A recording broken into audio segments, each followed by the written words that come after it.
আসসালামু আলাইকুম, সবাই কেমন আছেন? আশা করি ইনশাআল্লাহ ভালো আছেন। নিয়ে চলে এসেছি কাচ্চি। তো আমরা চিকেন কাচ্চিটাই রান্না করব আজকে। তো প্রথমেই আমি রান্নাঘরে চলে গেলাম, যার পরে আজকে ডাউল দিয়ে চিকেন দিয়ে আপনার খিচুড়িটা রান্না করে নিব সকালে খাওয়ার জন্য। তারপরে দেখেন পাশের চুলায় কিন্তু আমি চিকেনটা ভাজছি এবং আলুগুলো আমি কাচ্চির জন্য ভেজে নিচ্ছি। আর কুসুম কুসুম গরম পানিতে এখানে আমি দুধটা মিক্সড করে রাখলাম। সব উপকরণগুলো কিন্তু আমি আগে থেকে রেডি করে রাখবো।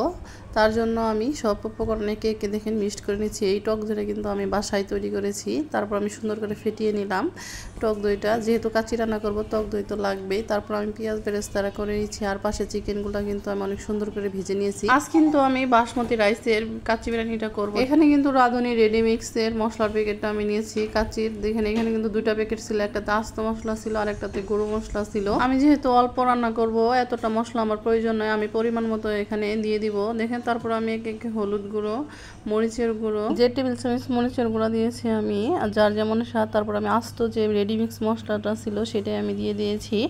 তারপরে গোলমরিচের গুঁড়া ছিল ওর ভিতরে, তারপর এলাচ, দারচিনি, তেজপাতা এগুলোই ছিল। আর ওই গুঁড়ো মশলাটা আমি 1.5 টেবিল চামচ দিয়েছি। আর সাথে দিয়ে দিলাম টক দই।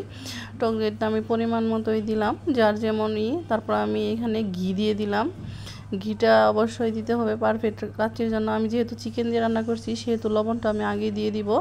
আর এখানে আমি দিয়ে দিলাম আদা রসুন পেস্ট। তারপরে দেখেন পেঁয়াজ বেরেস্তা কিছুটা আমি তুলে রেখেছি, আর তার ভিতরে আমি কাঁচামরিচটা দিয়ে ভালো করে মেখে নিলাম। আর একটু সয়া সস টেস্টের জন্য দিয়ে আমি আগে এটা রান্না করে নিব। আমি কিন্তু 30 মিনিটের জন্য বাসমতি রাইসটা ভিজিয়ে রেখেছিলাম। ভিজিয়ে রাখলে কি হয়, অনেক ভালো পারফেক্ট হয়, মানে চাউলটা তাড়াতাড়ি ফুটে যায়। আর আপনার আমি গরম পানিতে বাসমতি রাইসটা পাশের চুলায় রান্না করছিলাম। আর এই পাশে কিন্তু আমার চিকেনটা অলরেডি হয়ে গেছে। তার ভিতরে আমি একটু তেল দিয়ে দিলাম এই জন্যই, যাতে আমার মানে রাইসটা একটার সাথে আরেকটা না লেগে যায়, সেই জন্য। তারপরে আমি এটা ফ্রাই প্যানে ঢেলে নিলাম। নেওয়ার পর আমার রাইসটা কিন্তু হয়ে গেছে। দেখেন কতটা ঝরঝরে হয়েছে। চাউলটা 90% সিদ্ধ হয়ে গেলে কিন্তু আপনারা নামিয়ে ঝরিয়ে নেবেন। তারপরে দেখেন আমার চিকেনগুলো মানে উপরে দিয়ে দিলাম আমি। তারপর আমি পেঁয়াজ বেরেস্তা দিয়ে দিলাম, আর সাথে দিয়ে দিলাম ঘি। আর সেই দুধটা যে আমি রেখে দিয়েছিলাম অনেকক্ষণ আগে, সেই দুধটা কিন্তু আমি উপর দিয়ে দিয়েছি। দুধটা দিলে কি হয়, স্বাদটা কিন্তু আরো বেশি হয়। তারপরে দিয়ে দিলাম কিশমিশ। কিশমিশটা দেওয়া শেষ হয়ে গেলে কিন্তু আমি ঢাকনা দিয়ে ঢেকে দেবো। আমার কিন্তু আটায় করার প্রয়োজন নাই, যেহেতু আমি ফ্রাই প্যানে দিয়েছি। আমি শুধু সিটিতে একটা লং দিয়ে দিয়েছি। আমার ভাবটা কিন্তু কোনোভাবেই বের হবে না। দেখবেন আপনারা একটা জিনিস লক্ষ্য করবেন, যে ভাব যেন কোনোভাবেই না বের হয়, সেইভাবে আপনারাই করবেন। তো আমি তার জন্য আসলে আটার কাইটা দিইনি। দেখেন আমার কাচ্চিটা কিন্তু অলমোস্ট রেডি।